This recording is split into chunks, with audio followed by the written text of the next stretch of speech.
Welcome to afternoon prime time bulletin. Hyderabad Ravindra భారతిలో సీతారాం యేచూరి సంస్మరణ సభ కార్యక్రమానికి సీఎం రేవంత్ రెడ్డి హాజరయ్యారు. నిలబడాలని ఆలోచన చేసినప్పుడు వారు బాధ్యతాయుతమైన బాధ్యతను నెరవేర్చారు. ఇదే కాదు, 2004లో UPA 1 UPA 2 Congress party communist ఇతర రాజకీయ పార్టీలను కలుపుకొని యూపీఏ 1 యూపీఏ 2 ప్రభుత్వాలను ఏర్పాటు చేసి ఫుడ్ సెక్యూరిటీ బిల్ కావచ్చు, రైట్ టు ఎడ్యుకేషన్ యాక్ట్ కావచ్చు, రైట్ టు ఇన్ఫర్మేషన్ యాక్ట్ కావచ్చు, ఉపాధి హామీ పథకం కావచ్చు, ఇవి దేశంలో చాలా విషయాలను సమూలమైన మార్పు తీసుకురావడానికి తీసుకొచ్చిన చట్టాలు. ఆ చట్టాలు తెచ్చిన సందర్భంలో, ఆ చట్టాల మీద చర్చ జరిగిన సందర్భంలో సీతారాం యేచూరి గారు ఆ ప్రభుత్వ ఏర్పాటులోనే కాదు, పేదలకు అనుకూలమైన food security, right to education act, right to information act, పారదర్శకమైన పరిపాలన అందించాలంటే ప్రభుత్వం తీసుకునే నిర్ణయాలు ప్రజలకు అందుబాటులో ఉంచాలి అని రైట్ టు ఇన్ఫర్మేషన్ యాక్ట్ తీసుకొచ్చినప్పుడు వారు పోషించిన పాత్ర ఈరోజు మనం అందరం గుర్తు చేసుకోవాలి. ఈరోజు సామాన్యుడికి విద్యను అందించాలన్నా ప్రభుత్వం తీసుకుంటున్న నిర్ణయాలు ప్రజలకు తెలవడానికి అవసరమైన సమాచార హక్కు చట్టాన్ని ఈరోజు ప్రజలకు అందించిన యూపీఏ 1 యూపీఏ 2లో సీతారాం యేచూరి గారు చాలా కీలకమైన పాత్ర పోషించి, అలాంటి సీతారాం యేచూరి గారు అధికారాన్ని నిలబెట్టుకోవడానికి భారతీయ జనతా పార్టీ తీసుకొస్తున్న రాజ్యాంగ మార్పులు కావచ్చు, రాజ్యాంగ సవరణలు కావచ్చు, రాజ్యాంగ సవరణ పరిపాలన పరమైన అంశం కాదు, యూనియన్ ఆఫ్ స్టేట్స్, రాష్ట్రాల యొక్క సమ్మిళితమే, రాష్ట్రాల యొక్క కలయికనే ఈ దేశం. యూనియన్ ఆఫ్ స్టేట్స్ అనే స్పిరిట్ని ఈరోజు దెబ్బతీసి జమిలీ ఎన్నికల ముసుగులో తమ ఆధిపత్యాన్ని నిరూపించుకోవాలని చెప్పి బీజేపీ చేస్తున్న ప్రయత్నాన్ని తిప్పికొట్టాలి. ఈ తిప్పికొట్టాల్సిన కీలక సమయంలో సీతారాం యేచూరి గారు లేకపోవడం ఇది దేశానికే తీరని లోటు. ఇది సిపిఎంకు, కామ్రేడ్ కార్యకర్తలకు కాదు. ఈ దేశంలో ప్రజాస్వామ్య మనుగడ సాధించాలి, ప్రజాస్వామిక స్ఫూర్తి కొనసాగాలి, రాష్ట్రాల యొక్క హక్కులను కాపాడాలి, ప్రజల యొక్క జీవన పరిణామాలు మెరుగుపడాలి, ప్రభుత్వం యొక్క విధానాలను ప్రశ్నించడానికి అవసరమైన సందర్భంలో సీతారాం యేచూరి గారు లేకపోవడం అనేది నిజంగా పేదలకే తీరని నష్టం. అందుకే మన ప్రాంతం నుంచి జాతీయ రాజకీయాలలో నేను ఈ మధ్యకాలంలో చాలా సందర్భాలలో ప్రస్తావించిన, జాతీయ రాజకీయాలలో తెలుగు వాళ్ళ ప్రాధాన్యత, నమ్మిన సిద్ధాంతం కోసం కట్టుబడి ఉన్న వాళ్ళ సంఖ్య క్రమేణా తగ్గుతూ పోతుంది. కనీసం మనం చెప్పుకోవడానికైనా మనకు ఒక దిక్సూచిలాగా ఉండాల్సిన సీతారాం యేచూరి గారు మన మధ్యలో లేకపోవడం చాలా బాధాకరం. ఏది ఏమైనా వారు కేరళలో కాంగ్రెస్ వర్సెస్ కమ్యూనిస్టులు ఎన్నికలలో కొట్లాడిన, జాతీయ స్థాయిలో కలిసి పనిచేసి బీజేపీ శక్తులను నిర్మూలించడానికి కాంగ్రెస్ కమ్యూనిస్టులు కలిసి పనిచేయడానికి సీతారాం యేచూరి గారు తన సమయస్ఫూర్తితో, సమన్వయంతో దేశ రాజకీయాలలో కాంగ్రెస్ను, కమ్యూనిస్టులను కలిసి పనిచేసే విధంగా ప్రజల యొక్క కోణంలో నిర్ణయాలు తీసుకోవడంలో వారు చాలా కీలకమైన భూమిక పోషించారు. అలాంటి వ్యక్తులు చాలా అరుదు. ఈరోజు అలాంటి వ్యక్తులు భూతద్దం పెట్టి ఎతికినా కనిపించేది కష్టమైన సందర్భం. వారి ఆలోచనలు, వారి విధానాలు భవిష్యత్తులో చాలా అవసరం ఉంది. వారి స్ఫూర్తిని ఇంతకుముందు సాంబశివరావు గారు చెప్పారు. వారు మరణించినప్పుడు దేశంలోనే ఉండే అన్ని మీడియా సంస్థలు ఈ దేశంలో ఒక ప్రధానమంత్రి, ఒక గొప్ప స్వాతంత్ర సమరయోధుడు చనిపోతే ఏ విధమైన విశ్లేషణలు ఏ విధమైన చర్చా కార్యక్రమాలను తీసుకుంటారో సీతారాం ఏచూరి గారు చనిపోయినప్పుడు కూడా అలాంటి విశ్లేషణ అలాంటి కార్యక్రమాలను తీసుకున్నారు అని అంటే వారి యొక్క కమిట్మెంట్ విద్యార్థి దశ నుంచే స్టూడెంట్ ఫెడరేషన్ ఆఫ్ ఇండియా కార్యకర్త నుంచి జేఎన్యూలో ఆ తర్వాత రాజ్యసభ సభ్యుడిగా కావచ్చు, సిపిఎం ప్రధాన కార్యదర్శిగా కావచ్చు, లేకపోతే యునైటెడ్ ఫ్రంట్ కావచ్చు, యూపీఏ కావచ్చు, యూపీఏ 1 యూపీఏ 2లో కావచ్చు, వారు చాలా క్రియాశీలక పాత్ర పోషించి అలాంటి వారు లేకపోవడం, అలాంటి వారిని కోల్పోవడం ఇది సమాజానికే తీరని నష్టం. ఏది ఏమైనా వారు సూచించిన వారు పాటించిన సిద్ధాంతాలను ఈరోజు వారిని స్ఫూర్తిగా తీసుకొని కేంద్ర ప్రభుత్వం ఏదైతే జమిలీ ఎన్నికల్ని తీసుకురావాలనే ప్రయత్నం చేస్తుందో కేంద్ర ప్రభుత్వంలో రవనీత్ సింగ్ బిట్టు కేంద్ర మంత్రి, ఒక కేంద్ర మంత్రి ప్రధాన ప్రతిపక్ష నాయకుడు రాహుల్ గాంధీ గారి మీద వాడిన పదజాలం నరేంద్ర మోడీ గారు ఖండించకపోవడము, ఆ మంత్రి గారి మీద చర్యలు తీసుకోకపోవడం అనేది బీజేపీ యొక్క ఫ్యాసిస్ట్ విధానాలు ఈరోజు కళ్ళకు కనిపించినట్టుగా మనకు ఉన్నాయి. ప్రధాన ప్రతిపక్ష నాయకుడి మీద వ్యాఖ్యానించే ముందు కేంద్ర మంత్రివర్గంలో ఎవరో సామాన్య కార్యకర్త లేకపోతే వీధి రౌడీనో అలాంటి మాటలు మాట్లాడిందంటే వేరు. నరేంద్ర మోడీ గారి మంత్రివర్గంలో ఉన్న మంత్రి ఇట్లాంటి భాష ఇట్లాంటి ఆలోచన విధానంతో మాట్లాడడము ఇది ప్రజాస్వామ్య స్ఫూర్తికి మంచిది కాదు. ఇట్లాంటి తప్పుడు విధానాలు ఇలాంటి భాష ప్రయోగాలు చేసినప్పుడు ఒక జడ్జి లాగా వ్యవహరించే సీతారాం ఏచూరి గారు లాంటి లేకపోవడం మనందరికీ ప్రజాస్వామ్యానికి కూడా నష్టం అని చెప్పి నేను ఈ సందర్భంగా తెలియజేయదలుచుకున్నా. ఏది ఏమైనా జమిలీ ఎన్నికల్ని విభేదించడం, జమిలీ ఎన్నికల్ని ఆ విధానాన్ని వ్యతిరేకించడం, ఈరోజు భాషల మధ్య ప్రాంతాల మధ్య మతాల మధ్య చిచ్చు పెట్టి అధికారాన్ని కాపాడాలనుకుంటున్న భారతీయ జనతా పార్టీ విధానాలను సీతారాం ఏచూరి గారి యొక్క ఆలోచనలతో వాటిని నిలువరించాల్సిన బాధ్యత మన అందరి మీద ఉన్నది. ఆ విధానంతో మనం ముందుకు వెళ్దామని తెలియజేస్తూ మీ అందరి దగ్గర సెలవు తీసుకుంటున్న మిత్రులారా.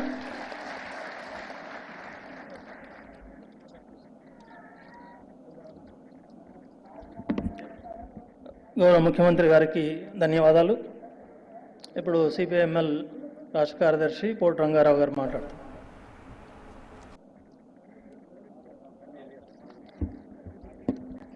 వేదిక మీద ఉన్న పెద్దలు,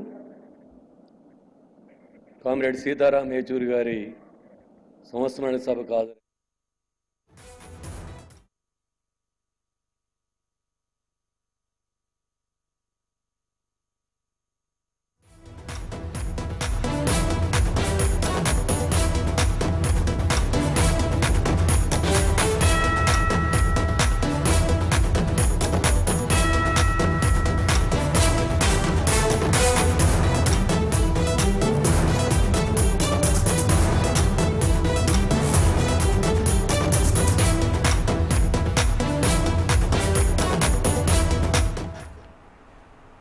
హైదరాబాద్ గాంధీ భవన్ లో పీసీసీ సమావేశమైంది. టీపీసీసీ చీఫ్ మహేష్ కుమార్ గౌడ్ అధ్యక్షతన ఈ భేటీ జరుగుతుంది. జిల్లాల వారీగా కాంగ్రెస్ నేతలతో టీపీసీసీ చీఫ్ సమీక్షిస్తున్నారు. ముందుగా వరంగల్ జిల్లా నేతలతో సమావేశమయ్యారు. ఉమ్మడి వరంగల్ జిల్లా ప్రజా ప్రతినిధులతో టీపీసీసీ చీఫ్ భేటీ అయ్యారు. పార్టీ అభివృద్ధి కార్యక్రమాలపై వారితో చర్చిస్తున్నారు. ఇక ఈ సమీక్ష సమావేశానికి AICC incharge Deepa Das Munshi, AICC కార్యదర్శి విశ్వనాథన్, మంత్రులు పొంగులేటి శ్రీనివాసరెడ్డి, కొండా సురేఖ, అలాగే ఎంపీలు, ఎమ్మెల్యేలు, ఎమ్మెల్సీలు, డీసీసీ అధ్యక్షులు, నియోజకవర్గ ఇన్ఛార్జీలు, టీపీసీసీ ఆఫీస్ బేరర్లు, అనుబంధ సంఘాల బాధ్యులు, మాజీ ప్రజా ప్రతినిధులు తదితరులు పాల్గొన్నారు. రెడ్డిక దీనికి సంబంధించి పూర్తి డీటెయిల్స్ మా ప్రతినిధి ప్రేమ్ అందిస్తారు. ప్రేమ్, మీరన్నట్టుగా కొద్దిసేపటి క్రితమే గాంధీ భవన్ లో అయితే ఉమ్మడి జిల్లాలకు సంబంధించినటువంటి సమావేశం ప్రారంభమైంది. దాంట్లో ఉమ్మడి జిల్లాకు సంబంధించినటువంటి సమావేశం టీపీసీసీ చీఫ్ మహేష్ కుమార్ ఉమ్మడి వరంగల్ జిల్లా ముఖ్య నేతలంతా కూడా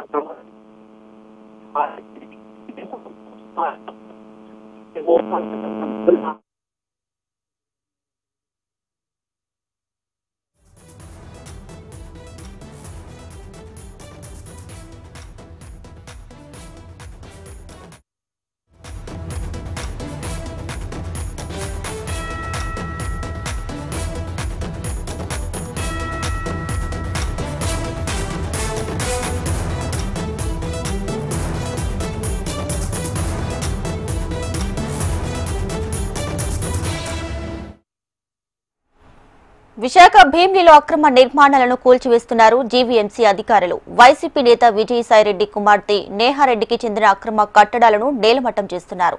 సిఆర్జెడ్ నిబంధనలకు విరుద్ధంగా నిర్మాణాలు చేపట్టారన్న హైకోర్టు ఆదేశాలతో మరోసారి కూల్చివేతలు చేపట్టింది జీవీఎంసీ. నేహారెడ్డికి చెందిన అక్రమ నిర్మాణాల ప్రహరీ గోడను కూల్చివేస్తున్నారు జీవీఎంసీ అధికారులు.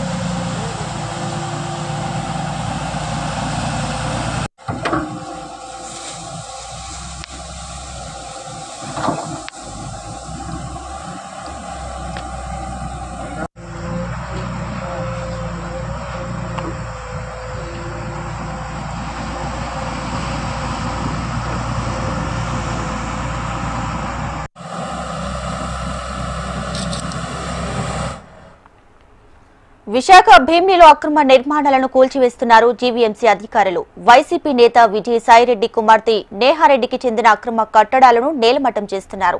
సిఆర్జెడ్ నిబంధనలకు విరుద్ధంగా నిర్మాణాలు చేపట్టారన్న హైకోర్టు ఆదేశాలతో మరోసారి కూల్చివేతలు చేపట్టింది జీవీఎంసీ. ఇక నేహారెడ్డికి చెందిన అక్రమ నిర్మాణాల ప్రహరీ గోడను కూల్చివేస్తున్నారు.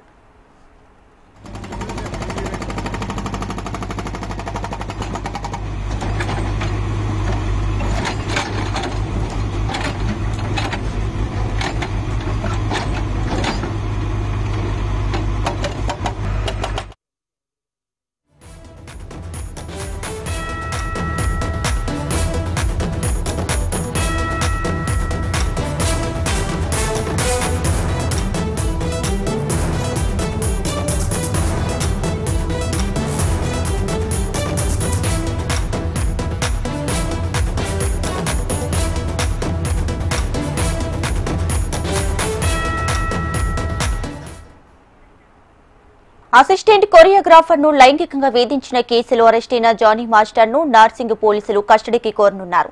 ప్రస్తుతం చెంచల్గూడ జైల్లో రిమాండ్ ఖైదీగా ఉన్న మాస్టర్ ను వారం రోజుల పాటు కస్టడీకి ఇవ్వాలని రంగారెడ్డి కోర్టులో పిటిషన్ దాఖలు చేయనున్నారు.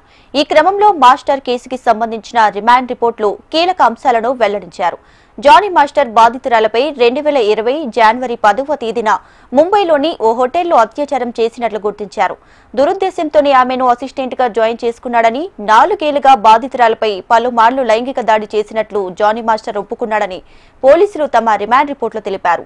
మరోవైపు షూటింగ్ స్పాట్లోనూ వ్యాన్లోనూ పలుమార్లు అత్యాచారం చేశాడని, నిరాకరిస్తే తలను అద్దానికేసి కొట్టినట్లు బాధితురాలు వాంగ్మూలం ఇచ్చిందన్నారు. మత మార్పిడి చేసుకోవాలని జానీ మాస్టర్ ఒత్తిడి చేసినట్లు బాధితురాలు చెప్పిందన్నారు పోలీసులు. ఇక జానీ మాస్టర్ భార్య కూడా బాధితురాలపై బెదిరింపులకు పాల్పడిందని రిమాండ్ రిపోర్టులో చెప్పారు పోలీసులు. రైట్, ఇక ఇదే విషయానికి సంబంధించి పూర్తి డీటెయిల్స్ మా ప్రతినిధి అమర్ అందిస్తారు. ఫోన్లో అమర్. దీపిక, చెంచల్గూడ జైల్లోనే ప్రస్తుతం ప్రముఖ కొరియోగ్రాఫర్ అయిన జానీ మాస్టర్ ఉన్నారు. ఇప్పటికే ఏదైతే Upparpalli POCSO court, fast track court మొత్తం కూడా అతన్ని హాజరుపరిచిన తర్వాత 14 రోజుల రిమాండ్ కూడా జానీ మాస్టర్ విధించారు. అయితే మైనర్ పై అత్యాచారం, మరోవైపు బెదిరింపులకు దిగడం, వీటన్నిటికి సంబంధించి కేసులో అతన్ని గోవాలో అరెస్ట్ చేశారు. అయితే జానీ మాస్టర్ సంబంధించి విచారించేందుకు వారం రోజుల పాటు కూడా ఇప్పటికే నార్సింగ్ పోలీసులు కస్టడీ కోరినట్టుగా తెలుస్తుంది. అయితే జానీ మాస్టర్ రిమాండ్ రిపోర్ట్లు ఇప్పటికే కీలకమైన విషయాలు వెలుగులోకి వస్తున్నాయి. నేరాన్ని జానీ మాస్టర్ అంగీకరించినట్లుగా రిపోర్ట్ లో ఇప్పటికే పేర్కొన్నారు. దురుద్దేశంతోనే జానీ ఆమెకు అసిస్టెంట్ గా చేర్చుకున్నాడన్న ఈ అంశాన్ని కూడా పోలీసులు పేర్కొన్నారు. 2020లో కూడా జనవరి 10న ముంబైలోని ఓ హోటల్లో జానీ మాస్టర్ ఆ బాధితురాలపై లైంగిక దాడికి పాల్పడ్డాడు. లైంగిక దాడి జరిగినప్పుడు కూడా బాధితురాల వయసు 16 ఏళ్లు ఉన్నట్లుగా ఇప్పటికే రిమాండ్ రిపోర్ట్ లో పేర్కొన్నారు. 4 ఏళ్లుగా బాధితురాలపై పలుమార్లు లైంగిక దాడి బెదిరింపులకు దిగాడు. షూటింగ్ స్పాట్ లోను ఇటు వ్యాన్ లోను సార్లు అత్యాచారం చేసినట్టుగా రిమాండ్ రిపోర్ట్ లో పోలీసులు పేర్కొన్నారు. అయితే దీనికి సంబంధించి నిరాకరిస్తే వ్యాన్ లోనే జుట్టు పట్టుకొని తలను అద్దానికి వేసి కొట్టాడంటూ కూడా అమ్మాయి స్టేట్మెంట్ కూడా ఇచ్చింది. కాబట్టి ప్రస్తుతం మరోవైపు లవ్ జిహాద్ లాంటి మత మార్పిడికి సైతం ఒత్తిడి జానీ మాస్టర్ తెచ్చాడు. జానీ భార్య సైతం బాధితురాలు ఇంటికి వెళ్లి కూడా కొట్టినట్టుగా తెలుస్తుంది. దీనికి సంబంధించి అమ్మాయి స్టేట్మెంట్ ఇచ్చింది. ఈ బాధితురాలు స్టేట్మెంట్ ఆధారంగా ఏదైతే జానీ మాస్టర్ ని కస్టడీకి తీసుకొని పోలీసులు డిసైడ్ అయ్యారు.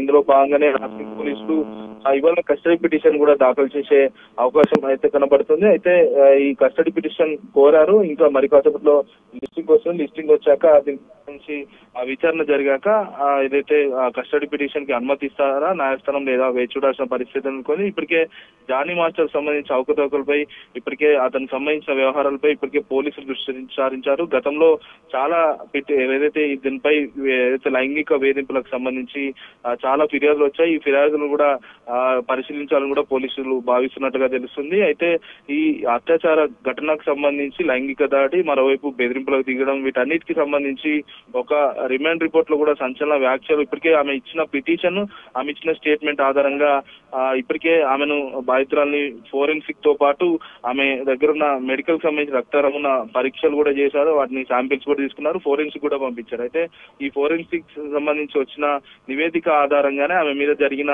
ఈ ఆరోపణలకు సంబంధించి వాస్తవమా అవాస్తవమా వీటన్నిటిపై సంబంధించి ఒక క్లారిటీ వచ్చే అవకాశం అయితే కనపడుతుంది. మొత్తానికి జానీ మాస్టర్ ని కస్టడీకి తీసుకోవాలని కూడా నార్సింగ్ పోలీసులు భావిస్తున్నారు. ఇప్పటికీ కస్టడీ పిటిషన్ కూడా దాఖలు చేశారు. మరికొద్దిసేపట్లోనే ఇవాళ విచారణకు వచ్చే అవకాశం అయితే కనబడుతుంది. రైట్ అమ్మా, థ్యాంక్స్ ఫర్ ది అప్డేట్స్.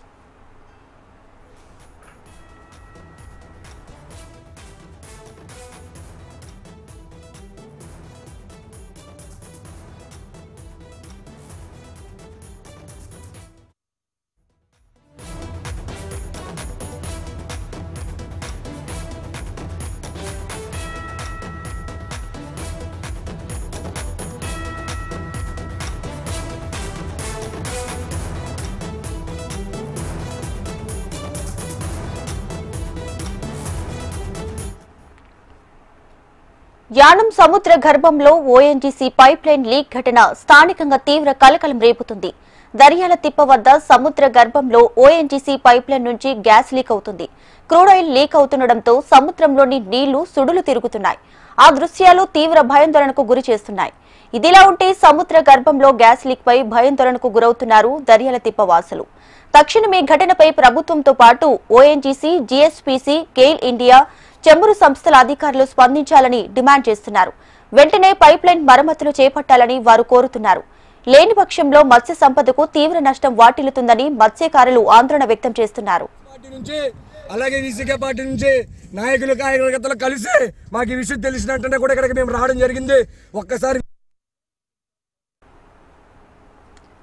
ఇక మరిన్ని డీటెయిల్స్ మా ప్రతినిధి చిరంజీవి అందిస్తారు. చిరంజీవి, ఇంకా యానం సమీపంలోని దర్యాల తిప్ప గోదావరి నదిలో ఓఎన్జీసీ పైప్ లైన్ నుంచి క్రూడ్ గానీ ఇటు గ్యాస్ గానీ పైకి ఉవ్వెత్తున రావడంతో ఇటు గోదావరిలోని నీరు సుడులు తిరుగుతూ కూడా పైకి వస్తుంది. అయితే ఈ దృశ్యాన్ని కొంతమంది స్థానికులు వెళ్లి అక్కడ చూడడంతో కొంతమంది స్థానిక ప్రజలు భయాందోళనకు అయితే గురయ్యారని చెప్పొచ్చు. ముఖ్యంగా చూసుకున్నట్లయితే గనక గోదావరి పరివాహక ప్రాంతం ఇటు కోనసీమ ఈ సముద్ర తీర ప్రాంతాల్లో సహజ వాయువులు నిక్షేపాలు ఉంటాయి. అయితే ఇక్కడ నుంచి ఓఎన్జీసీ గానీ ఇతర గ్యాస్ సంస్థలు గానీ రోజు వందలాది వేల లీటర్ల క్రూడ్ ఆయిల్ ఇతర రాష్ట్రాలకు వెళ్తుంది. అయితే ఈ నేపథ్యంలో ఎప్పుడో నిర్మించిన పైప్ లైన్లు మరియు ఇలాంటి వాటిపై కూడా గతంలో చాలా ఘటనలు కూడా జరిగాయి. అయితే దీనిపైన స్థానికులు కొంత భయాందోళనకు గురవుతున్నారు. అయితే ఓఎన్జీసీ అధికారులు వచ్చి దీన్ని గనక ఈ లీకేజీని కనుక సరిదిద్దకపోతే ఎటువంటి ప్రమాదం జరుగుతుందని స్థానికులు భయాందోళనకు గురవుతున్నారు. Deepthi. Right Chiranjeevi, thank you.